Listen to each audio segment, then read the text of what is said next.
All that evening, until 10 o'clock, he spent in various inns and dives, going from one to the other. Somewhere along his way, Katya had appeared again, singing another manservant's ditty about how someone, a villain and a tyrant, had begun to kiss Katya. Svidrigailov had been buying drinks for Katya, the boy organ player, the male singers, and the serving staff, as well as for two wretched little government scribes. The real reason he had had anything to do with these scribes was that they both had crooked noses. The nose of one was bent to the right, while that of the other was bent to the left, and this had impressed Svidrigailov. They had finally lured him into some kind of pleasure garden, where he had paid for their drinks, as well as supplying the money for the entrance fee. The garden contained one scraggy fir tree of some 3 years' growth, 3 shrubs.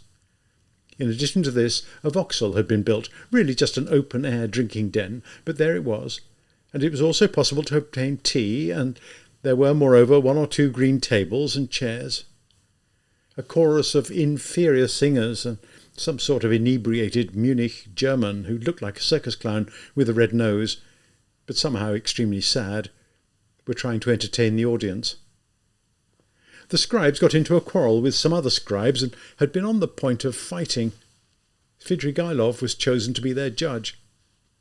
This function he'd carried out for a quarter of an hour, but they shouted so much that there had not been the slightest chance of making any sense of the matter. The only certainty that transpired was that one of them had stolen something, and had actually sold whatever it was to some Jew who had turned up, but having sold it, would not share the proceeds with his companion. The stolen object finally proved to be a teaspoon belonging to the vauxhall. Its absence was noted in the vauxhall, and the matter began to assume troublesome proportions. Svidrigailov had paid for the spoon, got up, and left the garden. By that time it was about 6 o'clock. He himself had not drunk 1 drop of alcohol during all this time, and while they had been in the vauxhall had ordered only tea, and that more for reasons of propriety than anything else. Meanwhile, a murky, oppressive evening wore on. Towards 10 o'clock, fearsome thunderclouds moved in from all sides. There was a crack of thunder, and the rain came sluicing down like a waterfall. The water did not fall in drops, but lashed the earth in cascading spurts. Every moment or so there were flashes of lightning, and one could count up to 5 in each of them. Wet to the skin, he went back to his rooms, locked himself in, opened the writing desk, took out all his money, and tore up 2 or 3 documents. Then, stuffing the money in his pocket, he began to change his clothes, but looking out of the window and listening to the rain and thunder, he took his hat and went out, leaving his rooms unlocked. He went straight along to Sonia's. She was back. She was not alone. Around her were the 4 small children of Kapernaumov. Sofya Semyonovna was giving them tea. She greeted Svidrigailov in deferential silence, eyed his drenched clothing with surprise, but said not a word. The children all instantly ran away in indescribable terror. Svidrigailov took a seat at the table and asked Sonia to sit down beside him. She timidly made ready to listen. "Sofya Semyonovna, it's possible that I may be leaving for America," Svidrigailov said. "And since this is probably the last time we shall see each other, I have come to make certain arrangements." "Well, so you see that lady today?" "I know what she said to you. There's no need to repeat it." And Sonia began to make a motion and blushed. "These people have a certain cast of mind. As regards your small sisters and brother, they really have been provided for, and the money that is due to them has been entrusted for each of them, under signature, into safe hands in the proper quarters. Actually, I think you ought to take these signed receipts and keep them, just in case. Here, take them." "Well then, that's that. Here are 3 5% bonds worth 3,000 roubles in all. I want you to take these for yourself, solely for yourself. and let it be agreed between us that no one shall know of it, whatever may come to your ears later on. This money will be necessary to you because, Sofya Semyonovna, to live as you have been living is not seemly. And in any case, now you have no need to do so." "I'm so much in your debt, sir, and so are my orphans and my dead stepmother," Sonia said hurriedly, "that if I haven't yet thanked you properly, you mustn't think—" "Oh, there, that will do. But you know, Arkady Ivanovitch, this money, I'm very grateful to you, of course, but really I don't need it now. If I've only myself to support, I can always do that. Please don't think me ungrateful if you want to be really generous. Then you should use this money to give it to you, Sofya Semyonovna, and please take it without too many words, because I really haven't the time. You're going to need it. Rodion Romanovitch has 2 roads open to him. Either a bullet in the forehead or Vladimirka." Sonia gave him a wild look and began to tremble. "Don't worry, I know it all. I've heard it from his own lips, and I'm not a gossip. I shan't tell anyone. That was sensible advice you gave him that time when you told him to go and give himself up. It would be far more advantageous to him. Well, if it turns out to be Vladimirka, he'll go off there, and you'll follow him, I expect. That's right, isn't it? Isn't it? Well, and if that's the case, then you really will need the money. You'll need it for him. Do you see what I mean? In giving it to you, I'll also be giving it to him. What's more, you promised Amalia Ivanovna to pay her the money she's owed. I mean, I heard you say you would. Why do you take all these contracts and obligations onto your shoulders in such an ill-considered manner, Sofya Semyonovna? After all, it was Katerina Ivanovna who owed the money to that German woman, not you. So you oughtn't to give a spit for the German woman. You won't make your way in the world if you carry on like that. Well, if anyone should ask you, tomorrow or the day after tomorrow, if you've seen me or have any information about me, and ask you they will, then please don't mention that I paid this visit to you, and under no circumstances show the money to anyone or tell them that I gave it to you. Well, goodbye now." He got up from his chair. "Give my greetings to Rodion Romanich. Oh, and by the way, if I were you, I'd give that money to Mr. Razumikin to look after for the time being. You know Mr. Razumikin, don't you?" "Of course you do. He's not a bad sort of fellow. So take it to him tomorrow or when the time comes. And until then hide it somewhere, far from prying eyes." Sonia also leapt up from her chair, and she looked at him in fear. She wanted very much to say something, ask a certain question, but in those first few moments did not dare to begin, and indeed did not know how to. You're not going out in rain like that, are you, sir?" "I say, it's not much good a chap setting off for America if he's afraid of rain. Goodbye, Sofya Semyonovna, my dear. Live and live long. You'll stand others in good stead. And before I forget, please tell Mr. Razumikin that I bow to him. Put it in just those words. Say, Arkady Ivanovitch Svidrigailov bows to you. Be sure you get it right." He went out, leaving Sonia in a state of bewilderment, fear, and a kind of dark, vague suspicion. It turned out later that on this same evening, at about midnight, he had made yet another highly eccentric and unexpected visit. The rain had still not stopped. It was 20 minutes to 12. Wet all over, he had gone on foot to the cramped little apartment that belonged to the parents of his fiancée, and was situated on Vasily Island, in the third line on Mali Prospect. He had to do a great deal of knocking before they opened up, and was initially the cause of a major commotion. But Arkady Ivanovitch could, when he wanted to, be a man of the most charming manners, with the result that the original, though it must be confessed, thoroughly astute, supposition of the fiancée's parents that Arkady Ivanovitch must somehow, somewhere, on his route, have drunk himself into a condition of such intoxication that he no longer knew what he was doing, was instantly confounded. the enfeebled progenitor was wheeled through in his armchair to see Arkady Ivanovitch by the fiancé's wise and soft-hearted mother, who followed her custom and immediately began to ask all sorts of roundabout questions. This woman never asked her questions in a straightforward manner, but would invariably start the ball rolling first with smiles and the rubbing of hands, and then, if it was really quite essential to ascertain something in definite, unambiguous terms, for example, when was Arkady Ivanovitch going to fix a date for the wedding, would begin with the most inquisitive and almost avid questions about Paris and the court life there, and only then arrive, in accordance with procedure, at the third line of Vasily Island. At any other time all this would, of course, have aroused great respect, but on the present occasion Arkady Ivanovitch appeared for some reason to be exceptionally impatient, curtly demanding to see his fiancée, even though he had already been informed at the very outset that his fiancée had gone to bed.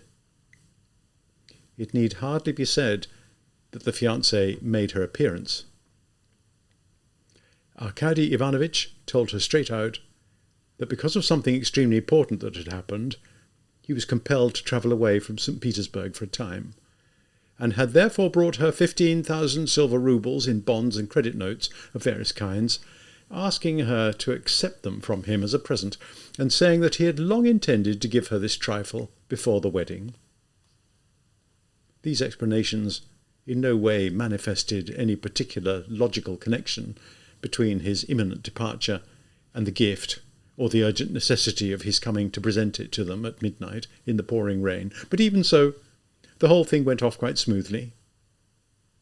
Even the indispensable sighs and exclamations, the questions and expressions of surprise, suddenly became unusually muted and restrained. On the other hand, however, gratitude of the most ardent kind was displayed, and was also lent force by the tears of that wisest of mothers. Arkady Ivanovitch got up, laughed, kissed his fiancée, patted her on the cheek, assured her he'd be back soon, and noticing in her eyes not only a certain childish curiosity, but also a very earnest, unspoken question, thought for a moment, gave her mother another kiss, and as he did so experienced a pang of sincere regret within his soul that the gift would immediately be placed under lock and key for safekeeping by that wisest of mothers. He went out, leaving them all in a thoroughly excited condition. But the soft-hearted mamma instantly, in a semi-whispered patter, solved some of the more taxing riddles by declaring that Arkady Ivanovitch was an important man, a man of business and connections, a wealthy man. Heaven only knew what was on his mind. He had decided something and set off. His decision had led him to part with all that money, and consequently there was no cause for wonder. It was, of course, strange him being so wet, but if one considered the English, for example, they were even more eccentric, and in any case none of these society people paid any attention to what was said about them. It was even possible that he went around like that on purpose, in order to show that he was not afraid of anyone. The main thing was, however, that they should not tell anyone about all this, because heaven only knew what might happen then, and the money must be immediately placed under lock and key, and of course the best thing about it all was that Fedosia had been sitting in the kitchen, and not on any account must they breathe a word of it to that old vixen Resslich, and so on, so forth. They sat up whispering until about 2 o'clock. The fiancé, however, went back to bed much earlier, astonished and a little sad. Svidrigailov, meanwhile, was on the very stroke of midnight, crossing the bridge towards the St. Petersburg side. The rain had stopped, but there was a roaring wind.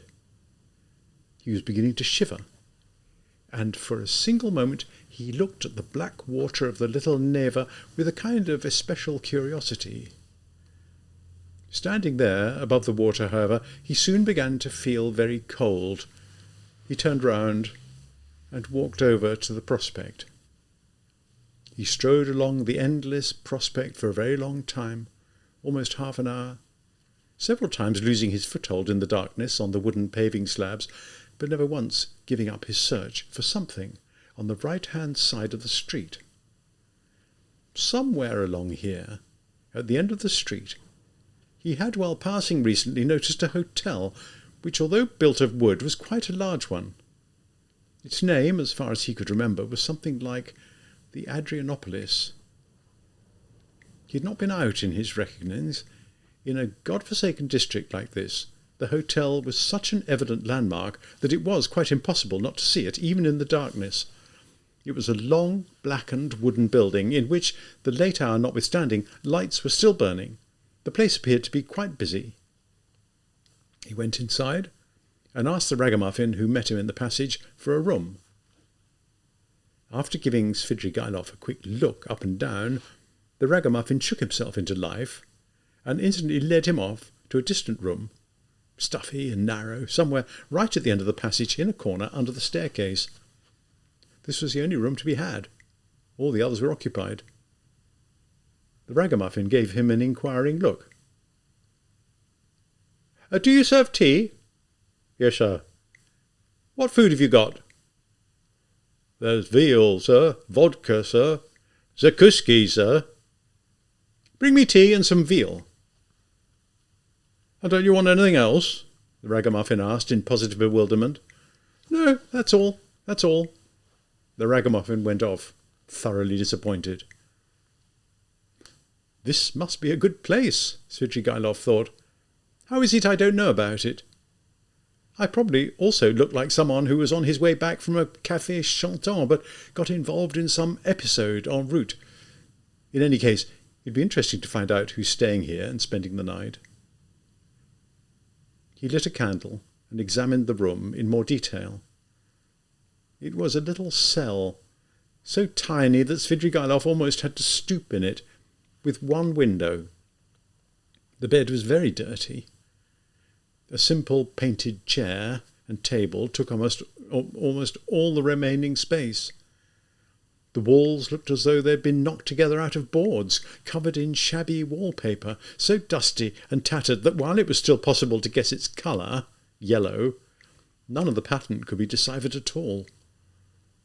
One portion of the wall and the ceiling had been cut obliquely, as is usually done in attic rooms, but above this sloping portion ran the staircase.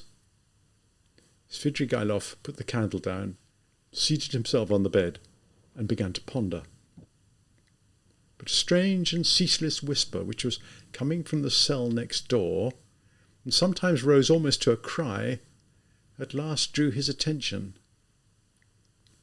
This whisper had been going on incessantly ever since he had come in. He listened. Someone was shouting at someone else, and reproaching whoever it was, almost in tears, but only one voice was audible. Svidrigailov got up, shielded the candle with his hand, and in the wall a chink of light instantly appeared. He stepped over to it and began to look. In a room that was slightly larger than his own there were two male guests. One of them in his shirt sleeves, his head covered in abundant curls, and his face red and inflamed, stood in the pose of an orator, his legs splayed apart in order to keep his balance.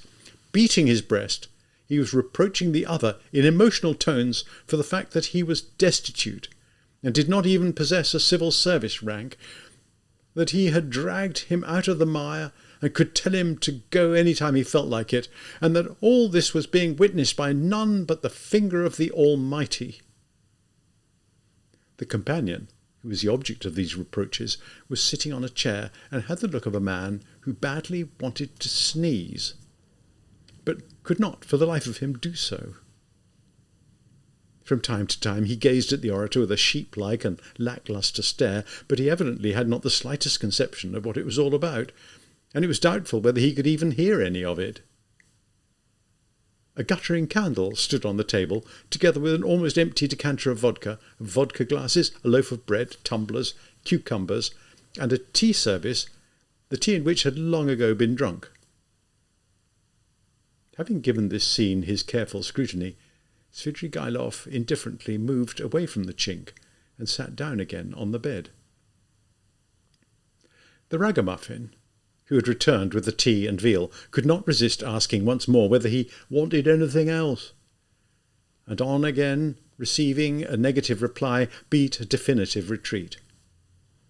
Svidrigailov fell upon the tea in eagerness, anxious to warm himself, and drank a glass of it, but was unable to eat a single morsel, as he had completely lost his appetite.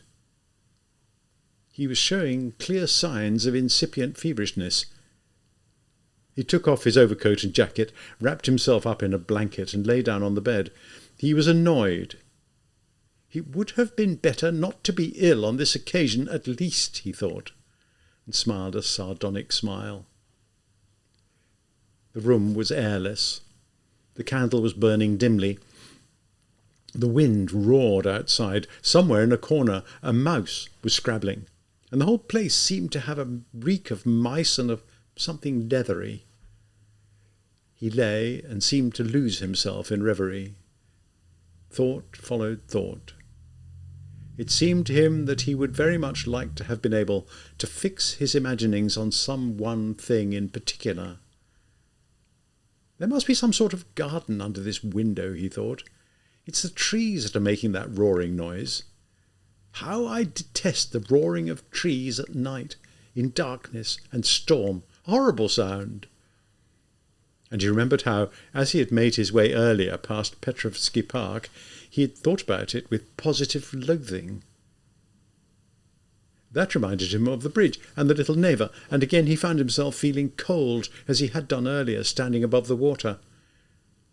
I've never cared for water, not even in landscapes, he thought. And he suddenly smiled his sardonic smile again, as a certain curious thought occurred to him. I mean, all those questions of aesthetics and comfort oughtn't to matter a damn to me now. Yet lo and behold, I'm as choosy as a wild animal, selecting a place for itself, in a similar situation. I should have taken the turning into Petrovsky Park back earlier. It must have seemed too dark and cold at the time, but I was hardly in need of agreeable sensations. Speaking of which, why don't I douse the candle? And he blew it out. Those characters next door have gone to bed, he thought, no longer seeing any light in the chink he had peeped through just now. You know, Marfa Petrovna, this would be a good time for you to come and visit me. It's dark, the place is eminently suitable, and the moment quite inspired. And yet you won't do it. For some reason he suddenly recalled how earlier that day, an hour before carrying out his plan concerning Dunya, he had told Raskolnikov he thought it would be a good thing if he were to entrust her to the care of Razumikin. I probably said that just to give myself a cheap thrill, as Raskolnikov guessed. But that Raskolnikov's a scoundrel. He's got a lot on his conscience. He may eventually become a proper scoundrel when he's put all the nonsense behind him, but for the present he's far too fond of life. As far as that point's concerned, that crowd are bastards. Well, let the devil do with them as he pleases. It's no business of mine. He was still unable to get to sleep. Little by little the image of Dunya, as he had seen her earlier, began to rise up before him, and suddenly a shiver passed through his body. No, I must forget about that now, he thought, regaining clarity for a moment. I must think about something else. It's a strange and ludicrous fact that I've never felt any great hatred for anyone, never even wanted to take my revenge, and I mean, that's a bad sign. A bad sign. Neither have I ever been given to argument, or losing my temper, and that's another bad sign.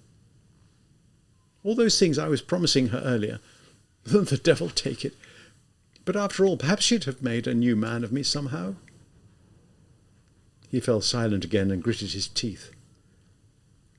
Again the image of Dunya appeared before him, exactly as she had been, when, having fired her first shot, she had suddenly been horribly afraid, had lowered the revolver, and looked at him with such numb immobility that he would have had time to assault her twice without her so much as raising a hand in her own defence. had he not suggested it to her himself. He remembered how in that instant he had felt sorry for her, felt as though his heart would break. Ah, to the devil! The same thoughts again! I must forget all that! By now he was beginning to lose consciousness. The fevered shivering had subsided. Suddenly he felt something run under the blanket and cross his arm and leg. He gave a violent shudder. The devil damn me if that's not a mouse, he thought. I've left the veal out on the table. The last thing he wanted was to take off the blanket, get up, and feel cold, but again something unpleasantly suddenly fluttered across his leg. He tore the blanket from him and lit the candle. Shaking with feverish cold, he stooped down to examine the bed. There was nothing. He gave the blanket a shake, and suddenly a mouse slipped out of it onto the sheet. He lunged at it in an attempt to catch it, but the mouse did not leave the bed, flickered zigzags in all directions, slipped from under his fingers, ran across his hand, suddenly ducked away under the pillow. He turfed the pillow off, but instantly felt something slither onto his chest and then flit across his midriff and down his back, under his shirt. He gave a nervous spasm and woke up. The room was in darkness. He was lying on the bed, still huddled in the blanket as he had been before, and the wind was howling outside the window. What a revolting business, he thought with annoyance. He got up and sat himself on the edge of the bed with his back to the window. It's better if I don't try to sleep at all, he decided. A cold, damp stream of air was coming from the window, however, and without raising himself from the spot, he drew the blanket over him and swathed himself in it. As for the candle, he did not light it. He was not thinking about anything, nor did he want to think. But waking dreams rose up one after the other. Fragments of thought went flickering past without beginning, end, or anything to connect them. He seemed to fall into a semi-slumber. It might have been the cold, the gloom, the dampness, the wind that was howling outside the window and making the trees sway, all of these combined, evoking in him an intense predisposition towards the fantastic and a desire for it. But whatever the reason was, he kept seeing flowers. He imagined a charming landscape, a bright, warm, almost hot day, a feast day, Whitsunday, a splendid, luxurious rural cottage in the English style, grown all around with fragrant banks of flowers planted with flower beds that passed right round the whole building, a porch wound round with climbing creepers and crammed on every side with beds of roses, a bright, cool staircase covered with a splendid carpet and bedecked with rare flowers in Chinese vases. He took particular notice of the vases in the windows, containing water, and bunches of white and tender narcissi inclining on their long, bright, green, succulent stems, giving off a strong aromatic odour. He felt positively reluctant to leave them, but he climbed the staircase and entered a large, high-ceilinged reception room, and here again, everywhere, by the windows, near the doors that were opened onto the terrace, on the terrace itself, everywhere there were flowers. The floors had been strewn with freshly scythed, fragrant grasses, and the windows were open. Fresh, cool, light air filtered into the room. Birds chirruped outside the windows, and in the middle of the room, on some tables covered with white satin shrouds, stood a coffin. This coffin was wrapped in white gros de Naples and trimmed with a thick white ruche. Garlands of flowers entwined it from every side. Covered in flowers, a young girl lay in it, dressed in a white tulle dress, her arms folded together and pressed to her bosom, as though they had been sculpted from marble. But her unbanded hair, the hair of a light blonde, was wet. A wreath of roses entwined her head. The unyielding and already stiffened profile of her face also seemed sculpted from marble, but the smile on her pallid lips was full of an unchildlike and limitless sorrow and a great complaining lament. Svidrigailov knew what this girl was. There were no icons or lighted candles beside this coffin. This girl was a suicide. She had drowned herself. She was only 14 years old, but this was a heart already broken, and it had destroyed itself, insulted by a humiliation that had terrified and astonished this young child's consciousness, and had flooded her angelically pure soul with shame, tearing from her a last final shriek of despair that was not heeded, but brazenly cursed on a dark night, in the murk, in the cold, in the damp thaw weather, when the wind was howling. Svidrigailov recovered his wits, got up from the bed, and strode over to the window. He found the bolt by feel and opened the window. The wind lashed violently into his cramped little closet and covered his face and his chest, which was protected by nothing more than his shirt, with something that felt like hoarfrost. There must really be something resembling a garden outside the window, and it was probably a pleasure garden at that. There, too, the peasniki sang, and tea was served around the tables. Now, however, droplets of rain were being whirled off the trees and bushes. It was as dark as a vault, so dark that one could only make out a few dim patches that denoted objects. Svidrigailov, leaning down and propping his elbows on the windowsill, continued to stare into this gloom for about another 5 minutes, without interruption. In the midst of the blackness and night, a cannon shot detonated, followed by another. Aha! The flood warning! The water's rising, he thought. By morning it will be rushing through the streets in the lower-lying parts of town. It will wash into basements and cellars, and cellar-rats will come floating up and out in the wind and rain. People will start, cursing and wet, to drag what remains of their possessions up to the higher stories. But what time is it now? No sooner had he thought this than somewhere near to hand, ticking and seemed to hurry with all its might, a wall clock struck 3. Oh my God, it'll be light in an hour. What's the point in waiting? I'll go now, straight to Petrovsky Park. I'll pick out a large bush somewhere in there, one that's completely saturated in rain, so that one only has to brush it to the merest bit with one's shoulder to send 1,000,000 droplets pouring over one's head. He stepped away from the window, bolted it, lit the candle, pulled on his waistcoat and overcoat, put on his hat, and went out, holding the candle, into the passage in order to track down the ragamuffin, who would be asleep in some little closet somewhere amidst all kinds of old junk and candle ends, to pay him for the room and to leave the hotel. It's the best moment one could imagine. None better could exist. For what seemed an age, he made his way through the long, narrow passage without finding anyone. He was on the point of giving a loud shout when suddenly in a dark corner, between an old cupboard and a door, he made out a strange object that appeared to be alive. He stooped down with the candle and saw a child, a little girl of about 5, no more, in a little dress that was sopping wet as a floor rag, shivering and weeping. She did not appear to be afraid of Svidrigailov, but was looking at him with dull astonishment in her large black eyes, uttering a sob now and then, the way children do when they've been crying for a long time, but have now stopped, almost consoled, though the slightest little thing will suddenly make them sob again. The girl's little face was pale and exhausted. She was stiff with cold. How had she got here? She must have been hiding here, and not been to bed all night. He began to ask her questions. The little girl suddenly livened up and babbled something to him, very fast in her child's language. There was something about Mumsy, and that Mumsy come and smack me, about some cup that had been sashed or smashed. The little girl went on talking incessantly.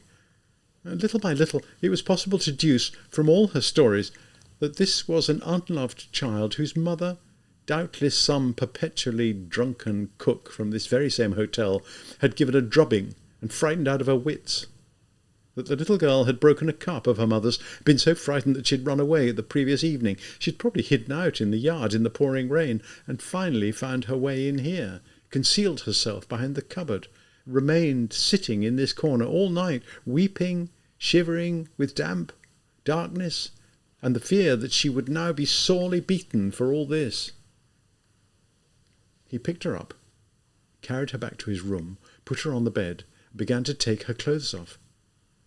Her tattered shoes, which she was wearing on bare feet, were as wet as though they'd lain all night in a puddle.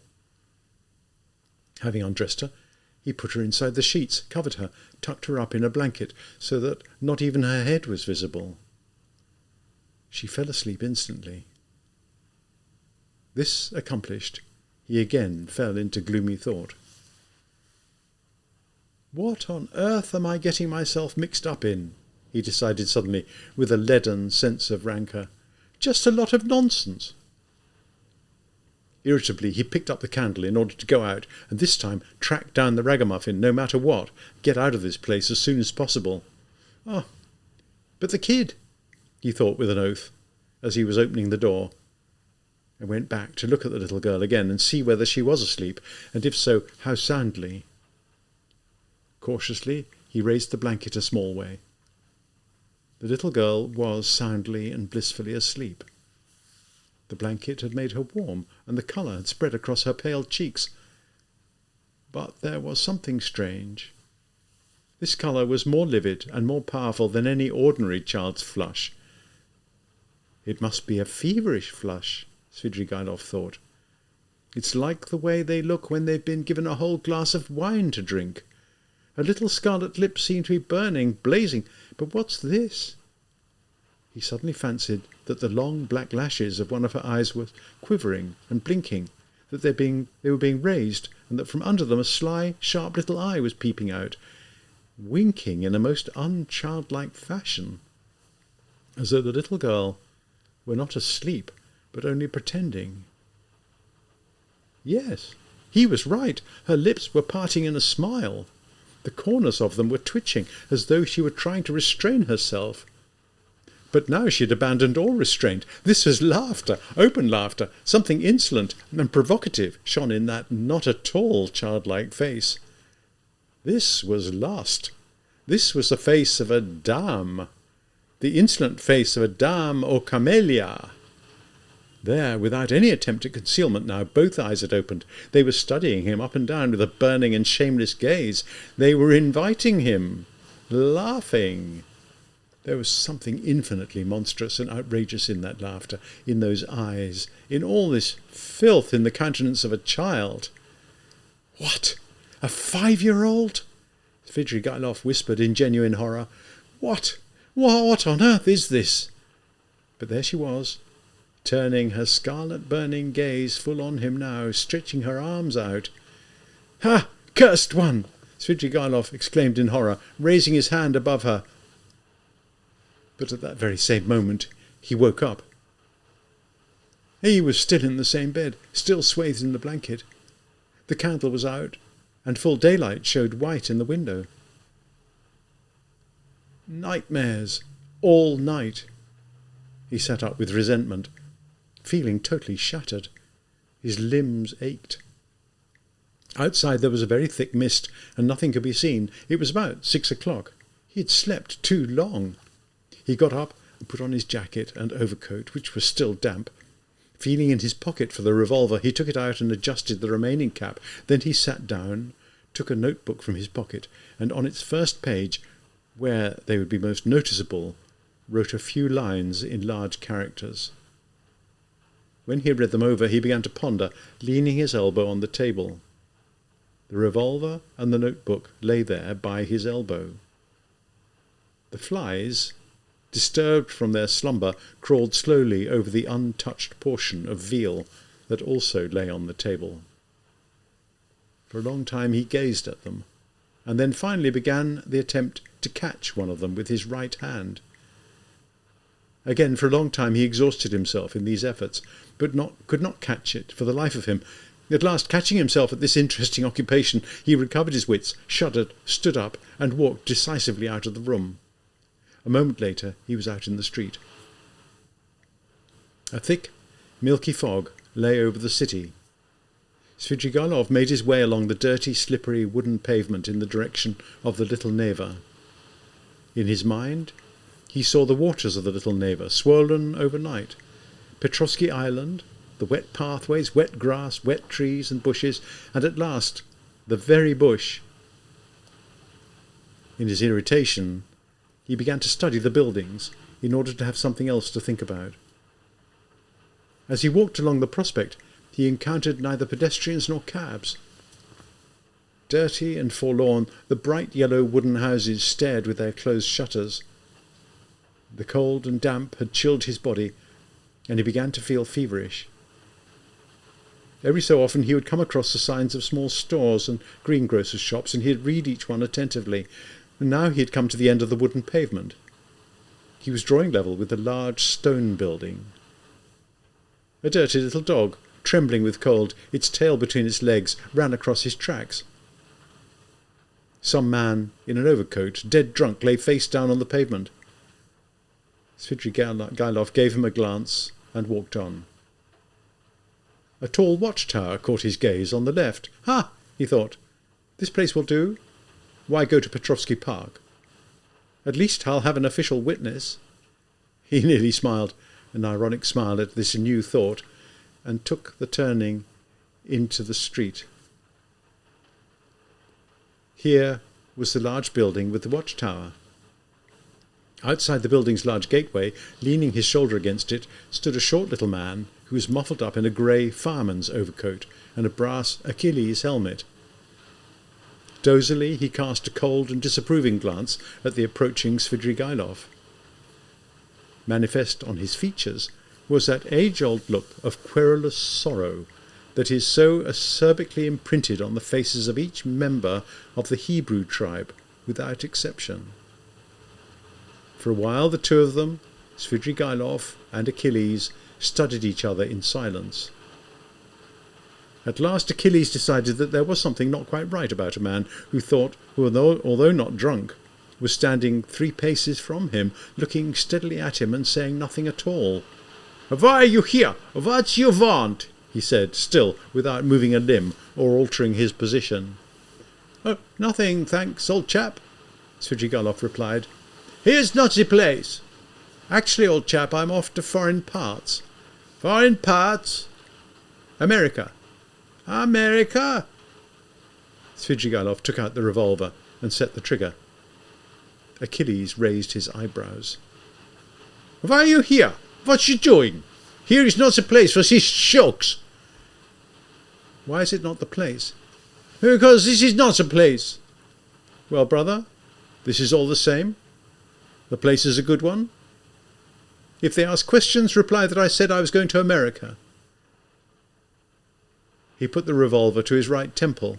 "What are you doing? Here is impossible. Here is not the place," Achilles said, rousing himself and dilating his pupils wider and wider. Svidrigailov pulled the trigger.